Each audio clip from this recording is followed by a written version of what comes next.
আসসালামু আলাইকুম সবাইকে। আশা করি সবাই ভালো আছেন, আমরাও ভালো আছি। তো চলুন আপনাদেরকে আজকে আমি মজাদার একটা ভিন্ন ধরনের ভাজি রেসিপি দেখাবো। তো জানি না এটা কে কে চিনতে পারবে কি না। তো আমি এখানে এই তো মরিচ পেঁয়াজ তেল দিয়ে ভেজে নেব। তো এই তরকারিটার সঙ্গে শুটকি কিন্তু আমি দেব। তো শুটকি দিলে তরকারিটা হয় কি, খেতে একটু দারুণ স্বাদের লাগে। তো দেখি আপনারা চিনতে পারেন কি না। তো আমি কিন্তু নাম আগে বলবো না, অপেক্ষায় থাকবো কেউ বলতে পারে নাকি। তো লাস্টে আমি নামটা বলে দেব, আগে কিন্তু বলবো না। তো সেই জিনিসটা আমি কেটে ধুয়ে রেখে দিয়েছিলাম, ওটা দেখিয়ে দেব।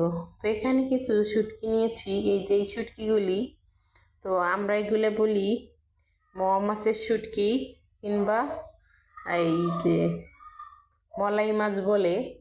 তো এক এক জায়গায় এক এক নামেই পরিচিত। তারপরে আমি শুটকিটাও দিয়ে এখানে কষিয়ে নিচ্ছি তেলের সঙ্গে। তো শুটকিটা আমি কিন্তু আগে ধুয়ে রেখেছিলাম, ওটা আপনাদের বলিনি, দেখাইনি।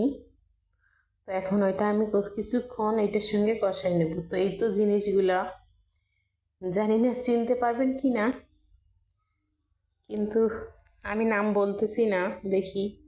তো সঙ্গে আমি একটা ছোট্ট আলু দিয়েছি, ওটা আপনাদের দেখিয়ে দিলাম, নামটা বললাম না, পরে আমি অবশ্যই নামটা বলে দেব।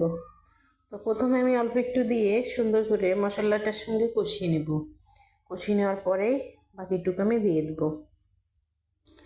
তো আপনাদের সঙ্গে কিছু গল্প শেয়ার করি যে মানুষ একান্ত কত রকমেরই ভুল করতে পারে। জানি না আমি আপনাদের কতটুকু উৎসাহ দিতে পারি, কতটুক আপনারা আমার ভিডিও দেখলে খুশি হন। তো চেষ্টা করি যেন আমার ভিডিওগুলো আপনাদের ভালো লাগে, আপনাদেরকে আমি যেন আমার মতো রান্নাগুলো আপনাদেরকে দেখাতে পারি। তো আপনারা অবশ্যই আমার রান্নাগুলো দেখলেই বুঝতে পারবেন যে আমি তেল মশলা সব সময় কম কম দিচ্ছি রান্নাগুলোতে।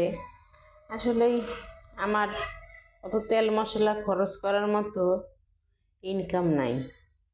তা আমার ইনকাম অনুযায়ী আমাকে খরচ করতে হয়, যার জন্য আমি হয়তো কম কম মশলাই দিই আমার তরকারিতে। তো আপনারা অবশ্যই বলবেন যে এনার ভিডিওতে ইনি অনেক সুন্দর করে রান্না করতে পারে না, বেশি মশলা দেয় না, জানি না খেতে ভালো হয় কি না। তো একদিন আমার কোনো একটা ভিডিওতে আমার মতো মশলা ইউজ করে রান্না করবেন, তো দেখবেন ওটা খেতে কেমন লাগে।